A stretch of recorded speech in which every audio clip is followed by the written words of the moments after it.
आइए हम प्रार्थना में जाएंगे। धन्यवाद धन्यवाद जीवित अनुग्रहकारी दयालु प्रेमी पिता परमेश्वर, उद्धारकर्ता मुक्तिदाता प्रभु यीशु मसीह के पवित्र और मीठे नाम से हम आपके चरणों के निकट में आते हैं। आपको हम हृदय से धन्यवाद और धन्यवाद देते हैं पिता, आज के इस दिन के लिए। प्रभु जी, हमारे जीवन में पिता आपने इस नए दिन को जोड़ा है, हमें भला चंगा जीवित रखा है पिता। इस पवित्र वार में प्यारे प्रभु जी, पवित्रों की संगति में प्रभु जी जाने का अवसर हमारे जीवन में दिया है पिता। जो भी हम वचन से सीखे हैं, उन बातों को सीखने में आप हमारी अगुवाई मदद किए हैं, इसके लिए हम आपका हृदय से धन्यवाद करते हैं। धन्यवाद देते हैं पिता उत्तम स्वास्थ्य जो आप हमें प्रतिदिन देते हैं प्यारे प्रभु जी, कि हम स्वस्थ पाए जाते हैं पिता, और इस योग्य हम बन पाते हैं कि प्रतिदिन हम आपकी संगति में जुड़ पाते हैं। इसके लिए हम आपका हृदय से धन्यवाद करते हैं प्यारे प्रभु जी। हम धन्यवाद देते हैं प्यारे प्रभु जी कि सचमुच में पिता इस संगति में जब हम जुड़ते हैं तो अद्भुत और रहस्य की बातों को पिता हम सीख पा रहे हैं पिता। हम अपने दशाओं को देख पा रहे हैं प्यारे प्रभु जी की कैसी हमारी दशा है, कैसे हमारे चाल चलन है, हमारा उठना बैठना कैसा है, हमारी बोली भाषा कैसी है, हमारा देखना सुनना कैसा है। इन बातों को हम प्यारे प्रभु जी इस वचन के माध्यम से पिता आप किसी न किसी के थ्रू हमारे मध्य में प्यारे प्रभु जी आप अपने वचन के प्रकाशन से आप भेजते हैं और बताते हैं प्यारे पिता कि सच में हम कैसी दशा पर हैं प्यारे प्रभु जी। बहुत ही प्रभु जी अद्भुत बातों को पिता हमारे जीवन में आप बता रहे हैं प्यारे प्रभु जी, कि हमारा चाल चलन कैसा बदलना चाहिए प्यारे प्रभु जी। हम अपने पुराने मनुष्यत्व को कैसे उतारेंगे और नए मनुष्यत्व को हम कैसे धारण करेंगे। इन बातों को आप वचन के माध्यम से प्रभु जी अद्भुत रीति से आप बता रहे हैं पिता। हमें प्रभु जी अपने जीवन में झूठ बोलना छोड़कर प्यारे प्रभु जी अपने पड़ोसी से सच बोलने के लिए हमें आप सिखा रहे हैं प्यारे प्रभु जी। हम प्रार्थना करते हैं पिता, हमारे पड़ोसी वही हैं जितने परमेश्वर के जो निंदक हैं, जो विश्वासी गण हैं, वही हमारे पड़ोसी हैं पिता। और हमें उनसे प्रभु जी सच बोलने के लिए आप हमें प्रतिदिन सिखा रहे हैं। इसके लिए हम आपका हृदय से धन्यवाद धन्यवाद करते हैं प्यारे प्रभु जी। जो आपका वचन है, जो धर्म है प्यारे प्रभु जी, वो बीज प्यारे प्रभु जी हम अपने जीवन से प्रकट करने वाले हो सके प्यारे पिता।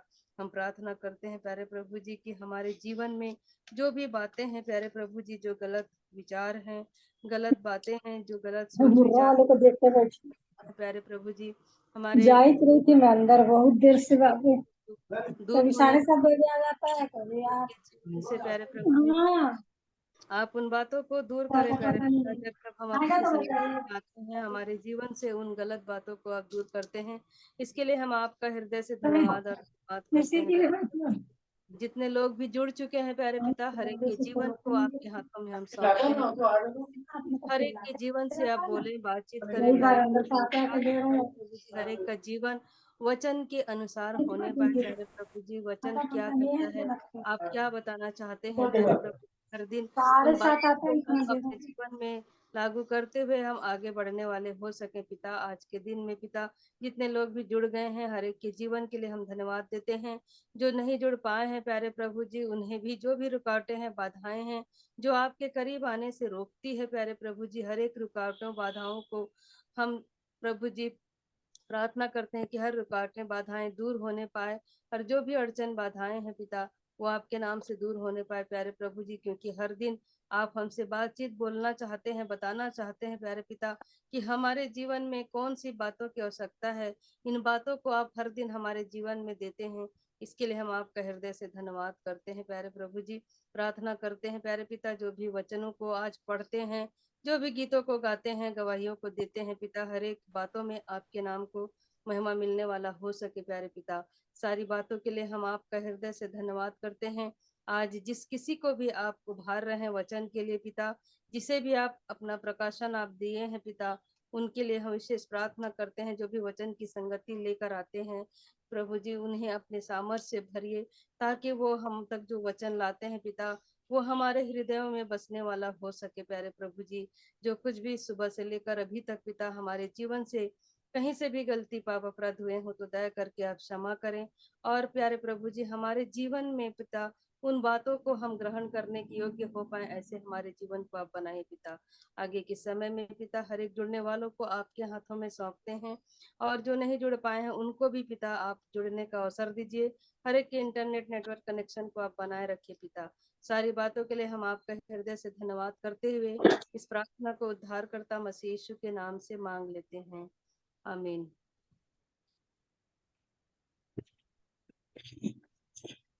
अभी आप लोगों के भी अवसर है, यदि कोई प्रार्थना करना चाहते हैं या गीत गाना चाहते हैं तो अवसर है। सबों को जय मसीह की शालोम।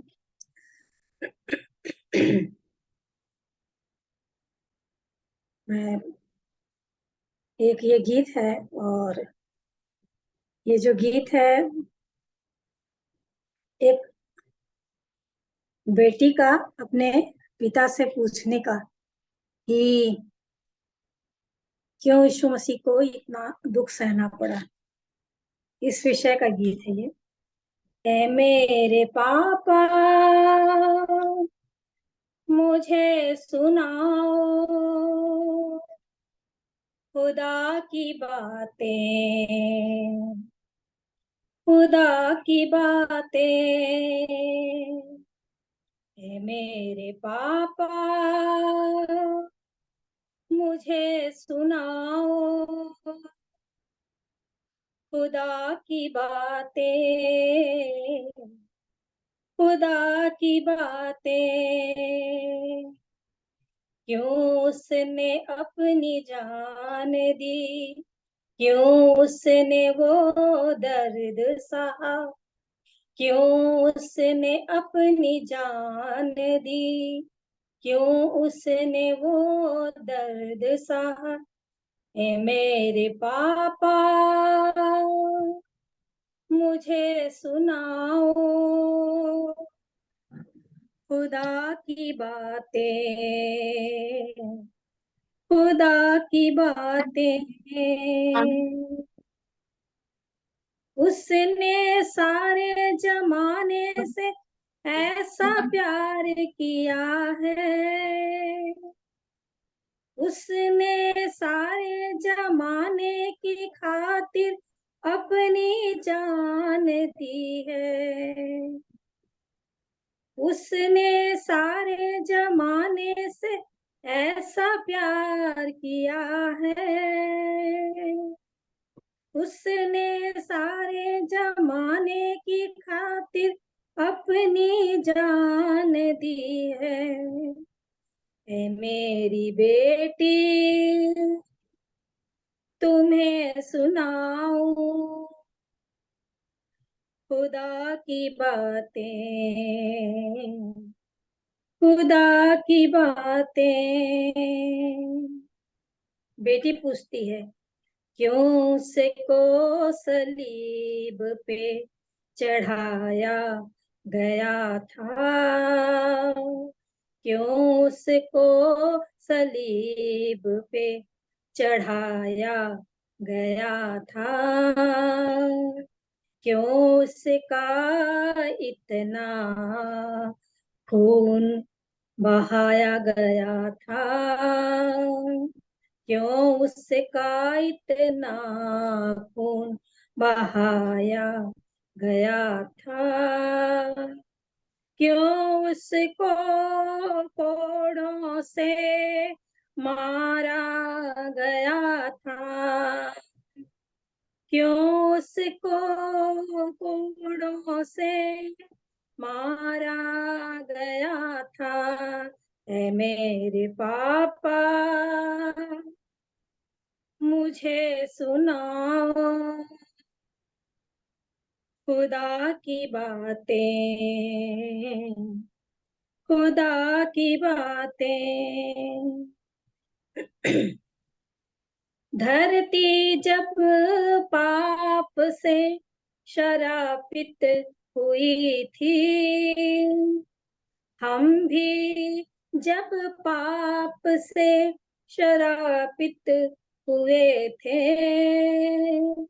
पाक लहू की जरूरत थी हमें छुड़ाने के लिए, पाक लहू की जरूरत थी हमें छुड़ाने के लिए। ऐ मेरी बेटी तुम्हें सुनाऊं खुदा की बातें, खुदा की बातें।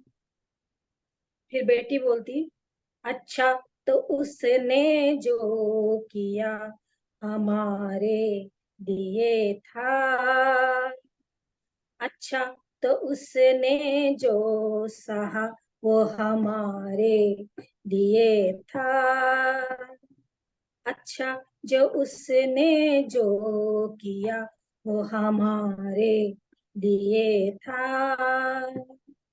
अच्छा तो उसने जो सहा वो हमारे लिए था।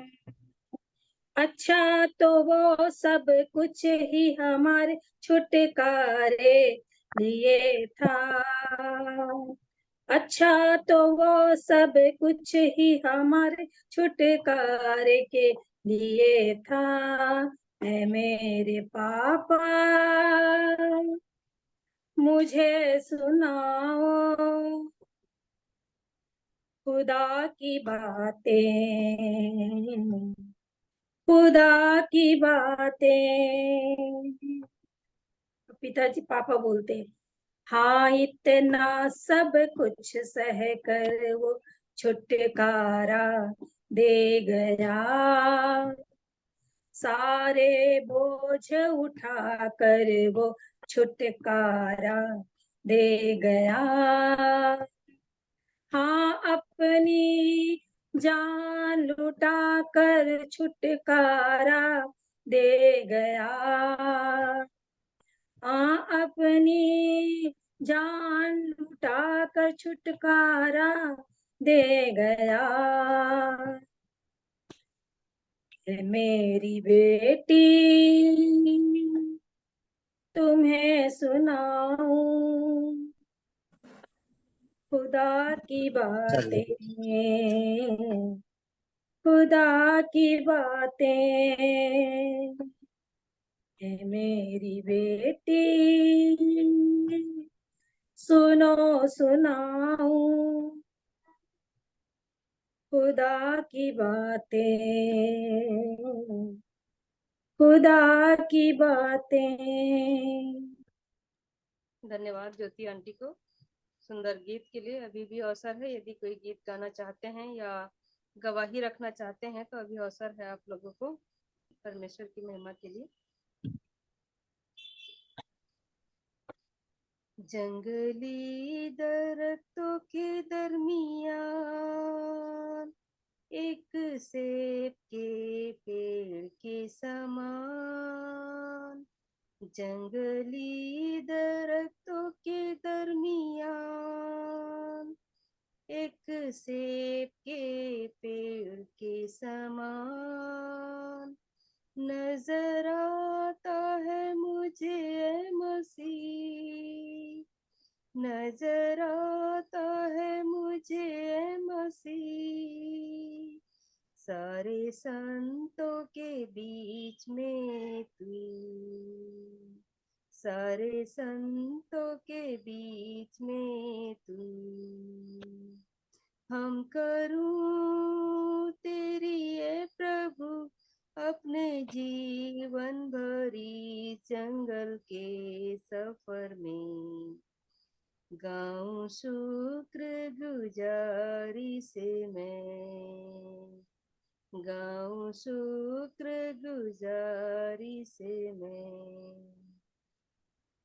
तू ही है नरगिस खास शारोन का, हाँ तू सोसन भी वादियों का, संतों में भी तू है अति पवित्र, कैसा कामिल और शान से भरा।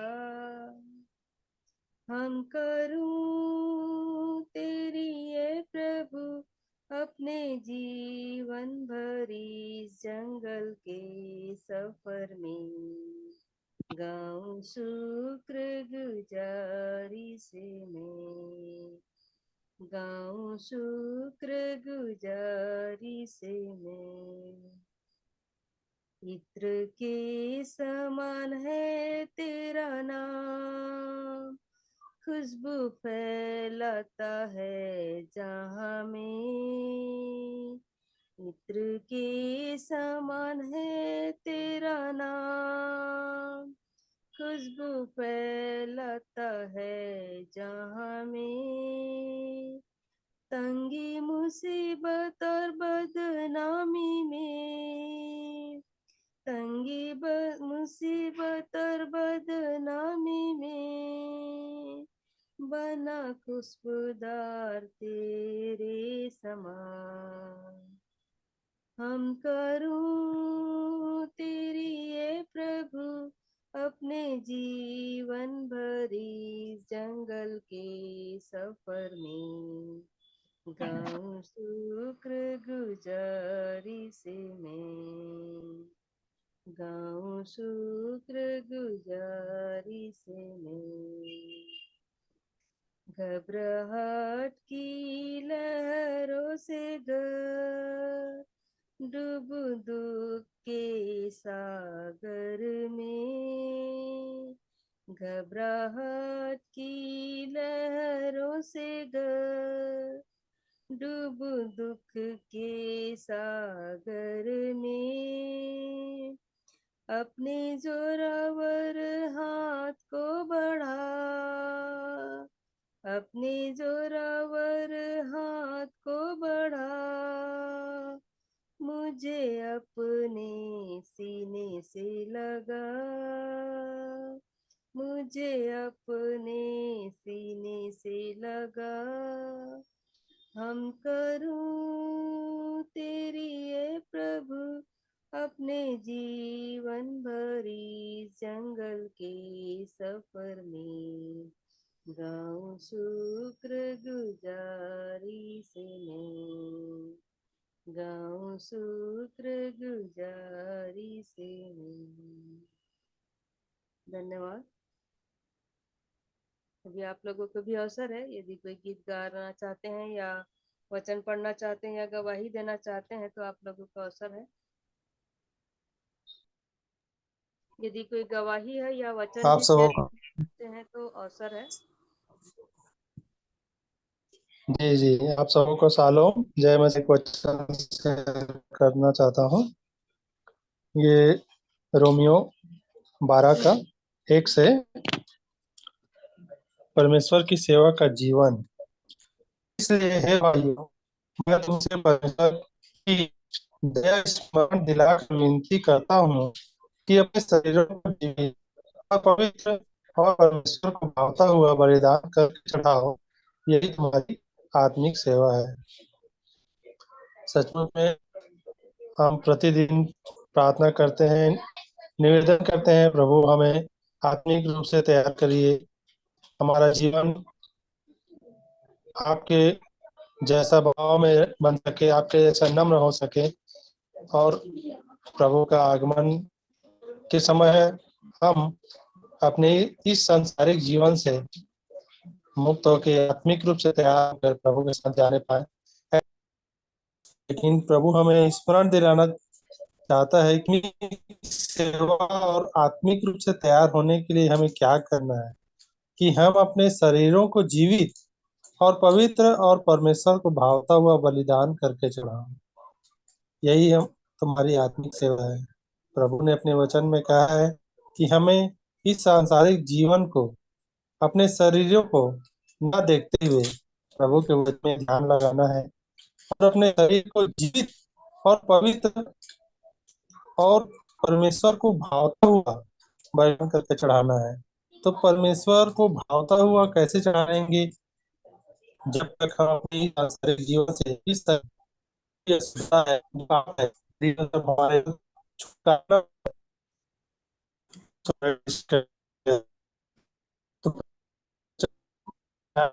हमें जीवित पवित्र और परमेश्वर को बलिदान करके चढ़ाना है। और हमारा जो शरीर है, इसके बारे में हम अपने शरीर से जो भी अभिलाषा है, जो भी इच्छा है, इस शरीर में शांति, उन सभी चीजें करना है और उन लोगों को क्या करना है, आगे बढ़ना है, तभी जाकर फल सब आवाज होगा। नहीं आ रही भैया, ठीक से आवाज नहीं आ रही है। जी, आज नेटवर्क का बहुत प्रॉब्लम है। अच्छा अच्छा। जी, मैं भी कर रहा हूँ। हमें अपने अ, जीवन के लिए त्याग करना है और सभी को के जीवन के दौरान स्वयं त्याग करना है।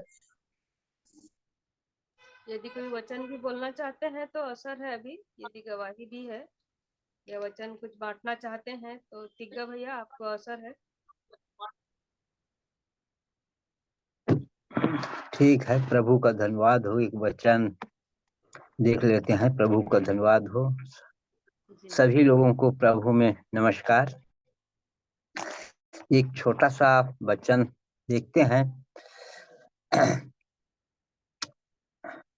इसमें देख लेते हैं लूका नामक पुस्तक 18 अध्याय का 18वां पद को थोड़ा सा ध्यान देते हैं। इसमें ऐसा लिखा है, किसी सरदार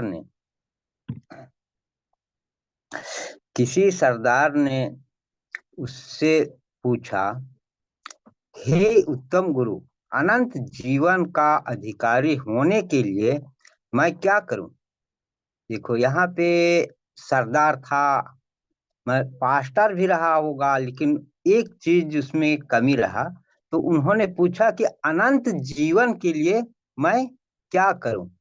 तो आगे 19वां पद में यीशु ने बोलता है, यीशु ने उससे कहा, तू मुझे उत्तम क्यों कहता है? देखो, यीशु भी बोलता है कि मुझे उत्तम क्यों कहता है। तो आगे फिर बोलता है, कोई उत्तम नहीं, केवल एक, अर्थात परमेश्वर। देखो, सचमुच में परमेश्वर ही हम लोगों के लिए उत्तम है। यीशु मसीह भी है, लेकिन यीशु स्वयं अपने को नहीं बोला, लेकिन वो पिता को बोलता है, वो ही उत्तम है।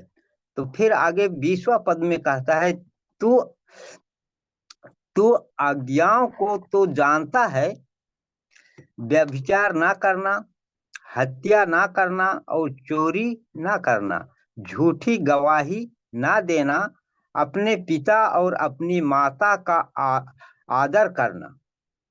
उसने उसने कहा, मैं तो इन सब को लड़कपन से ही मानता आया हूँ।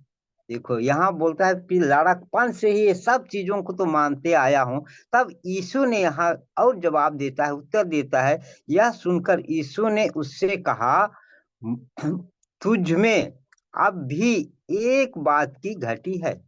देखो, यहाँ पे क्लियर कर दिया है, एक बात की घटी है।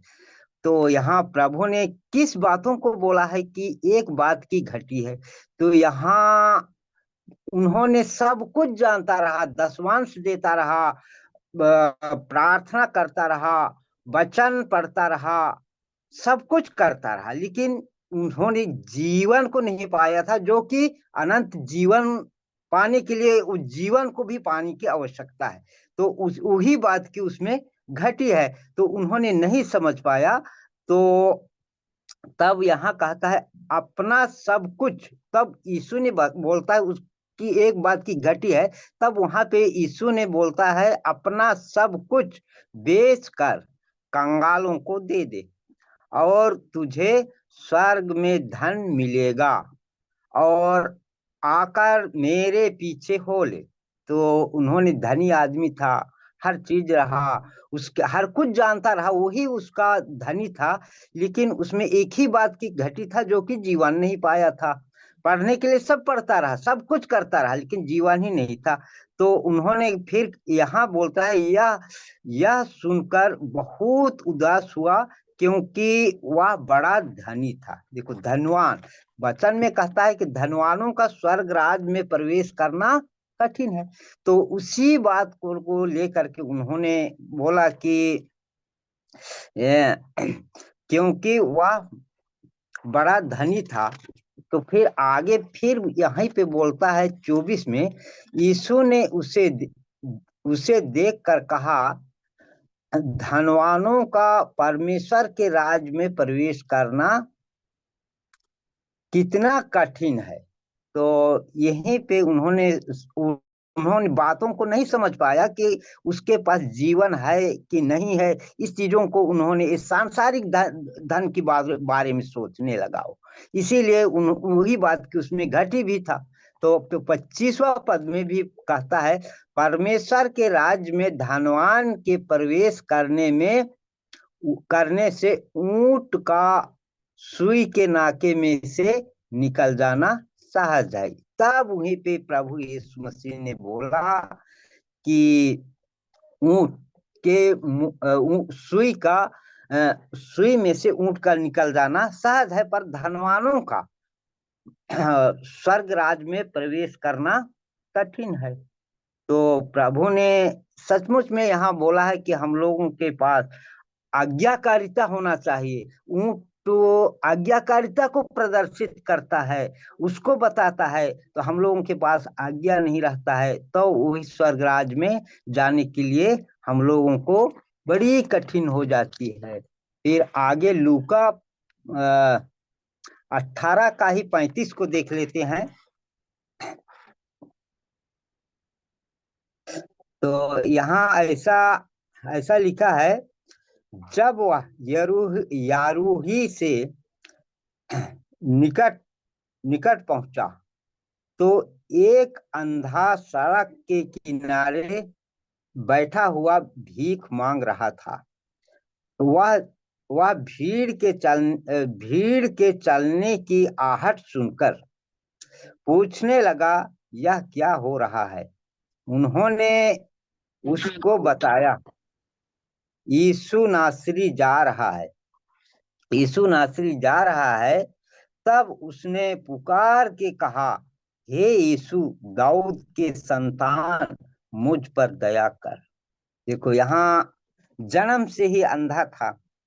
हम लोग भी एक दिन अंधे थे, तो यीशु को हम लोग जब पुकारे तब हम लोगों का भी आंखें खुला।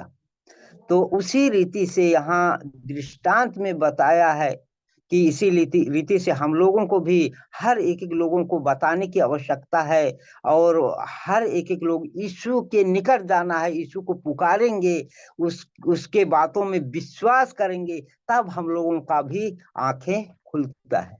प्रभु का धन्यवाद हो इस छोटी सी अगुवाई के लिए। प्रभु सभी को आशीष दे, इस समय को दिए इसके लिए भी धन्यवाद है। धन्यवाद देते हैं तिग्गा अंकल के लिए। बहुत ही सुंदर रीति से उन्होंने जो है धनवान के बारे में हमें बताया है कि उसके पास किस चीज की कमी थी, और जिस प्रकार से यहाँ पर बताया गया कि स्वर्ग के राज्य में जो है कौन प्रवेश नहीं कर पाता है। इन बातों को उन्होंने बहुत ही अच्छी तरीके से बताए हैं कि धनवान जो है स्वर्ग के राज्य में प्रवेश नहीं कर पाएंगे करके, क्योंकि यदि वो अपने धन संपत्ति के पीछे जाते हैं और अपने आप को परमेश्वर तो वो स्वर्ग के राज्य में प्रवेश नहीं कर पाएंगे। तो मैं तिग्गा अंकल का भी धन्यवाद देती हूँ। यदि और भी कोई वचन बांटना चाहता है या फिर कोई गवाही है तो अभी शेयर कर सकते हैं, नहीं तो हम अंतिम प्रार्थना में जाएंगे। तो अभी अवसर है, यदि आपको भी कुछ बोलने का इच्छा हो रहा है, परमेश्वर यदि अगुवाई कर रहा है तो आप जरूर से शेयर करिए। तो आंटी यदि कुछ बोलना चाहेंगे तो अवसर है आपको। जी, सबको जय मसीह की। और जय मसीह। जुड़ नहीं पाई क्योंकि मेरे घर में एक पास्टर जी आ गए थे, तो फिर वो प्रार्थना करके गए वो। और उन्हीं से संबंधित मैं एक गवाही को रखना चाहती। उनके साथ मैं एक गांव सैर करने के लिए गई, और उनके साथ मोटरसाइकिल से वापस लौट रहे थे और मुझे ट्रेन पकड़ना था। और ऐसा हुआ कि एक थोड़ा गड्ढे में। आवाज कम आ रहा है आंटी। अच्छा, आवाज कम आ रहा मेरा। थोड़ा सा मेरा नेटवर्क का प्रॉब्लम है, क्योंकि ना मेरा टावर जो है ब्लिंक कर रहा है वो। तो तो मैं अभी आवाज आ रही है? हेलो। आवाज आ अभी रही है? थोड़ा आ रहा है हाँ, अभी पहले से। अच्छा पहले से थोड़ा सा ठीक है। वो थोड़ा सा मेरा ना नेटवर्क प्रॉब्लम है, और अब थोड़ी सी आवाज बीच बीच में रुकेगी ऐसा लग रहा है, इसीलिए मैं ना कुछ बोलने में थोड़ी सी असमर्थ हो जाती हूँ। अब आवाज आ रही ना? आ रही आ रही। एक गांव से हम लोग प्रचार करके लौट रहे थे, और पास्टर जी मुझे जल्दी जल्दी रेलवे स्टेशन छोड़ना है करके तेजी से गाड़ी चला रहे थे, और एक गड्ढा आया और उस गड्ढे में गाड़ी जंप हुई, और उसके बाद मेरे को तो उस समय पता नहीं चला, लेकिन उस रात मेरे कमर में बहुत तेज दर्द हुआ, और फिर उसके बाद वो दर्द बढ़ता गया, और फिर उसके उसके बाद फिर काफी ट्रीटमेंट आगे बढ़ता गया, एमआरआई हुआ, और फिर एमआरआई के बाद फिर उसके बाद फिजियोथेरेपी वगैरह हुई। इस बीच में हम लोग रायपुर में थे एमआरआई के लिए, तो एक मुसलमान दंपति जो है वो बिल्कुल छोटे छोटे उनके बच्चे थे, उनका नंबर एमआरआई के लिए लगा, और फिर मेरे बाजू में बैठे थे तो मैं उनको प्रचार करने लगी, प्रभु यीशु मसीह के बारे में बताने लगी। तो वो जो मुसलमान युवक था वो टैक्सी ऑटो चलाता था, रिक्शा चलाता था, और उसकी पत्नी भी कम उम्र की थी, लेकिन 15 दिनों से कमर से निचला हिस्सा उसका काम नहीं कर रहा था, और मैं भी वहां पर बैठी हुई थी। तो जब मैं प्रचार कर तो बताया कि हमारे यहाँ 3 दिन हुआ है, 2-3 भाई बहन आकर के प्रार्थना करते हैं मेरी पत्नी के लिए, और फिर अचानक से उनके यहाँ ऐसी घटना घटी कि उनके दोनों बच्चियों को उनकी साली जो है ला करके वापस छोड़ दी, और कोई देखने वाला नहीं, तो मेरे पास छोड़ दिया उन लोगों ने कि आंटी आप इसको देखिए जब तक हम एमआरआई के लिए आते। और चूंकि मैं बच्चियों के लिए, छोटी छोटी बच्चियां, मैं उनके लिए अनजान, वो लोग मेरे लिए अनजान, और 45 मिनट करीब लगता है एमआरआई के लिए। वो लोग अंदर पहुंच चुके थे, लेकिन वहां से उसकी पत्नी के अंदर में जो आया, बोली मैं नहीं करवाती, मेरी दोनों बच्चियां छोटी बाहर है, और वो लोग बाहर आ गए। डॉक्टर मनाते रहे उनको, सिस्टर्स लोग मनाते रहे कि बड़ी बड़ी मुश्किल से तो नंबर लगता है, कई महीनों बाद नंबर लगता है, और उसके बाद भी अभी नंबर अर्जेंट में लग गया तो क्यों नहीं करवा रहे। तो वो आया और मेरे पास बोलता है कि जिस प्रभु यीशु मसीह को हम लोग सुन रहे हैं वही इसको खड़ा करेगा। 3 ही दिन हुए थे उनको वचन सुनते हुए। मुझे इतना खराब लगा, मैं बोली मैं खुद इतना प्रचार करने जाती हूँ, और मैं खुद इतना यात्रा में होती हूँ, और अभी मेरे कमर में दर्द है, और मैं क्यों नहीं प्रभु से मांग रही और वो मुझे ठीक करेगा। और मेरे को बहुत खराब लगा, शर्म नहीं लग रहा था कि ये नए विश्वासी है, 3 दिन हुआ इन लोगों को सुनते हुए, अब ये बोल के जा रहा मेरे सामने कि वही प्रभु यीशु मसीह मेरी पत्नी को खड़ा करेगा। और आगे क्या हुआ मैं नहीं जानती, पर मुझे विश्वास है कि प्रभु अवश्य खड़ा किया होगा। लेकिन फिर जब मेरा एमआरआई हुआ तो पता चला कि सब चीज नॉर्मल है, कुछ भी मेरे में तकलीफ नहीं है, थोड़ा सा फिजियोथेरेपी की बस आवश्यकता है, और वो हुआ। और उसके बाद मैं प्रभु की दया से पूर्णतया स्वस्थ हूँ अभी। लेकिन कई बार ऐसा होता है कि वे हमारे भाई बहन जो बिल्कुल नए नए प्रभु में आए होते हैं, और उनका विश्वास देख करके मुझे तो सच में बहुत ग्लानि होती, शर्म लगता है कि मैं बाई बर्थ क्रिश्चियन हूँ। मुझे बहुत माहौल मिला, वचन की संगति, वचन का प्रचार, और खूब लंबे वर्षों से हम लोग संगति में हैं, भाइयों के साथ संगति में। लेकिन कई बार जब परिस्थितियां विपरीत आती है तो क्यों विश्वास कमजोर हो जाता है, और क्यों फिर प्रार्थना रुक जाती है। क्यों नहीं लगता है कि प्रभु संभाल लेगा। लेकिन प्रभु का धन्यवाद हो कि ऐसे अभी जो संगति हमको मिल रही है इस जूम के जरिए, और भाई आशीष भाई पंकज जुड़ रहे हैं, और आप सबकी गवाहियां जो सुनने से एक अद्भुत आनंद, एक अलग माहौल मिल रहा है। बहुत समय तक सच में हम लोग बहुत ज्यादा संगति में रहे, प्रचार में रहे, लेकिन एक स्थिरता, एक शांति और एक आनंद जो है वो इन समयों में मिल रहा है। इसके लिए मैं प्रभु को धन्यवाद करती हूँ, और यही प्रार्थना है मेरी कि मेरा विश्वास अस्थिर ना हो, डगमगाने ना पाए। बहुत जल्दी मेरे अंदर में प्रश्न आ जाता है, मैं प्रभु से भी प्रश्न करने लगती हूँ, लेकिन जैसे जैसे हम लोगों को आशीष भाई की संगति मिल रही है, वचन से हम लोग सुन रहे, सीख रहे, तो जो बात मैं एक चीज को मैं समझ रही हूँ सबसे ज्यादा, वो ये है कि प्रभु के सामने अपनी सारी कमी घटी को रख लेना, मान लेना कि मैं कमजोर हूँ, अयोग्य हूँ, अक्षम हूँ, और अपने सारे एक एक अधर्म और पाप को मान लेना। और मैं देख रही सचमुच में जैसे जैसे ये बातें हो रही हैं जीवन में, जैसे जैसे ये वचन आते जा रहा, हर दिन हम लोग को जो संगति में नया नया वचन का प्रकाशन मिल रहा, नए नए वचन की बातें मिल रही, और जैसे जैसे उन वचनों के द्वारा अपने अपने पापों को मैं मान रही, अंगीकार कर रही, कैसी दुष्टता है, कैसा बैर है, कैसी वैमनस्यता है, प्रभु से कितनी दूरी है, और कैसे अनाज्ञाकारिता है, वचन को गंभीरता से नहीं लेना, वचन का आदर नहीं करना, गहराई से नहीं लेना, ये सारी बातें जो है वो अब और भी खुलते चले जा रही है। नहीं तो इसके पहले एक घमंड था कि मैं वचन को बहुत जानती हूँ और मैं प्रचार में हूँ, और मेरे घर में हमेशा संगति होती है, और कई सारे पास्टर प्रचारक लोगों के साथ मिलकर के संगति करने का अवसर मिल रहा है, बहुत सारी मीटिंग्स में जाने के लिए प्रभु अवसर दे रहा है। ये सारी बातें ना सिर्फ एक घमंड उत्पन्न करती है और उसके अलावा कुछ नहीं। तो परमेश्वर का धन्यवाद हो कि इन समयों में जो हम लोग सीख रहे हैं, जो सचमुच में सचमुच में ये सारे संदेश जो है ना, ये हृदय में काम कर रहे हैं। ऐसी नम्रता और दीनता प्रभु हम में देखना चाहता है ना, तो अब हमको ये मिल रहा है।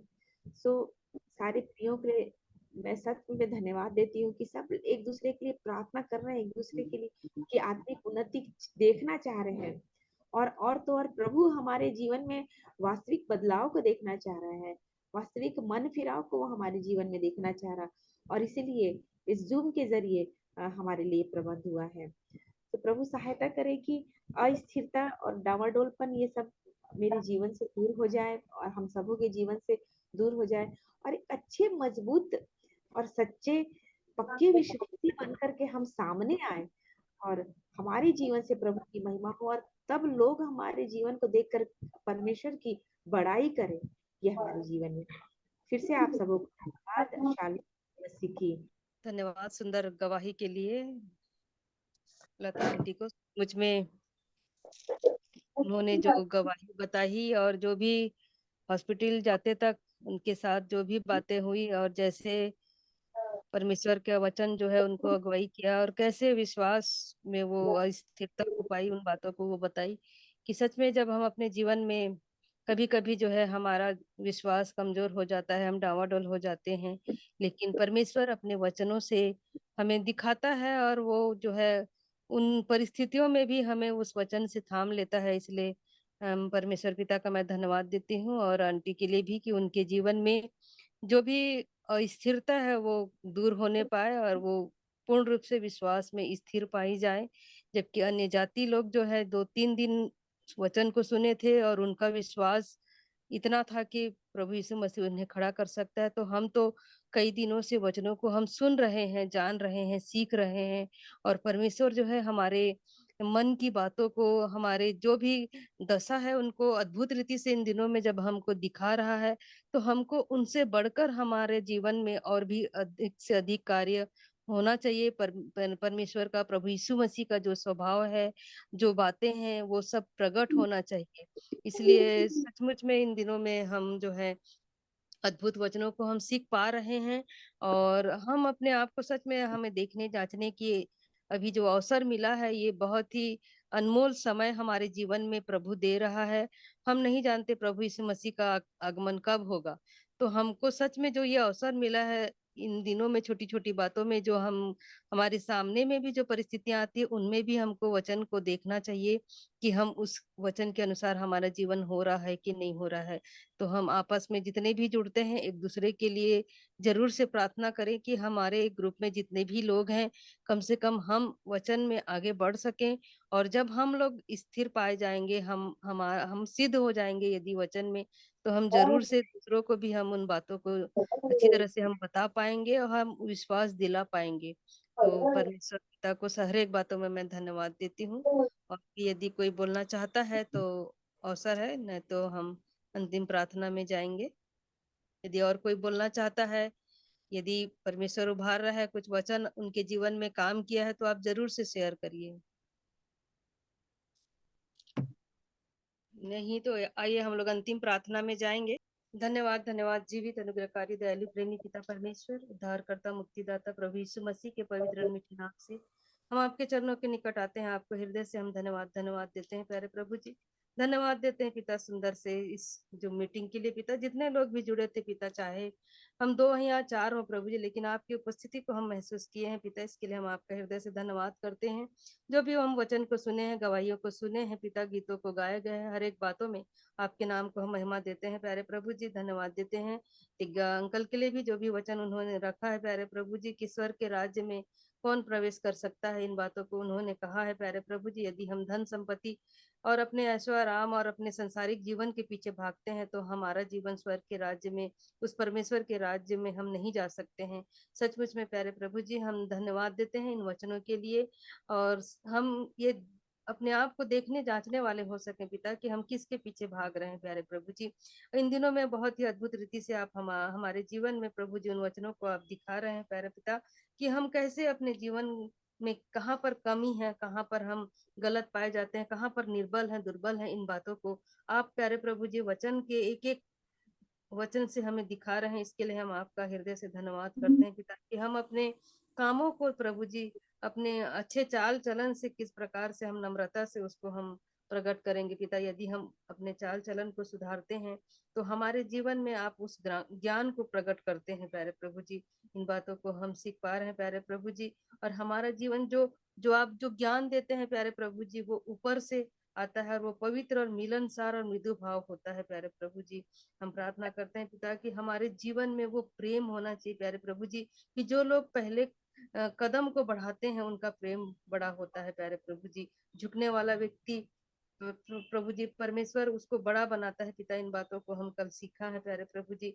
इसलिए प्यारे प्रभु जी पौलुस भी जब कहता है कि फिलिप्पी 2:13 में, कि आप प्रभु जी हर एक के मनों में प्यारे प्रभु जी इच्छा और काम करने के प्रभाव को डालते हैं, लेकिन पौलुस कहता है कि इच्छा तो मुझ में है, लेकिन भले काम मुझसे नहीं हो पाते हैं प्यारे प्रभु जी, क्योंकि प्यारे प्रभु जी हमारे मनो विचारों में वो गलत बातें, गलत सोच, गलत विचारें और गलत प्रकार जो डाह और ईर्ष्या, ये सारी बातें हमारे मन के अंदर रहती हैं प्यारे प्रभु जी। इसलिए हम भले कार्यों को नहीं कर पाते हैं प्यारे प्रभु जी। इसलिए होने दीजिए, जब इन वचनों को आप हमारे जीवन में अद्भुत रीति से प्रकट कर रहे हैं प्यारे पिता, हमारे जीवन में किसी के प्रति भी कोई भी कड़वाहट, कोई भी छल, हिंसा, द्वेष की भावना हमारे जीवन में, हमारे परिवार वालों के प्रति, हमारे घर कार्य स्थल में जो कार्य करते हैं उनके प्रति, हमारे आसपास में रहते हैं, हमारे चर्च के लोगों के प्रति, किसी के भी प्रति कोई भी ऐसी गलत भावना हमारे जीवन में ना होने पाए प्यारे प्रभु जी। हर एक के जीवन में पिता आप कार्य करें प्यारे प्रभु जी, और हर एक के जीवन को आप प्यारे प्रभु जी अद्भुत रीति से इन दिनों में इस्तेमाल कर रहे हैं, वचन से बोल रहे हैं, बातचीत कर रहे हैं।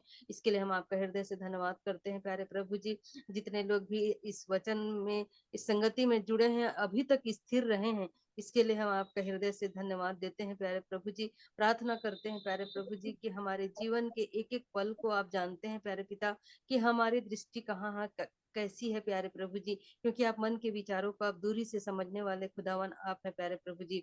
हम प्रार्थना करते हैं प्यारे प्रभु जी, हमारे जीवन के हर कमी घटी को आप दूर करें प्यारे प्रभु जी, और हर भी जो भी दुख में है, तकलीफ में है, हम लता आंटी के लिए भी धन्यवाद देते हैं। अद्भुत गवाहियों को उन्होंने दिया है प्यारे प्रभु जी, उनके जीवन में भी आप स्थिरता को दीजिए प्यारे प्रभु जी। विश्वास में कमजोर ना होने पाए प्यारे प्रभु जी। आप ज्यादा कुछ नहीं चाहते हैं प्यारे पिता, यदि हमारा विश्वास उस राई के दाने के बराबर भी यदि हो प्यारे प्रभु जी, तो हम चाहे हमारे जीवन में कितना बड़े बड़े पहाड़ क्यों ना हो, कितना बड़े भी बीमारी क्यों ना हो, कितना बड़ी भी तकलीफ क्यों ना हो, कितना बड़ी भी मुसीबत क्यों ना हो प्यारे प्रभु जी, आप उसे दूर कर देते हैं प्यारे प्रभु जी। उस राई का दाना कितना छोटा होता है प्यारे प्रभु जी, आपने उतना ही विश्वास को मांगा है हमारे जीवन से प्यारे प्रभु जी, और आज हम उसी विश्वास को नहीं कर पाते हैं प्यारे प्रभु जी।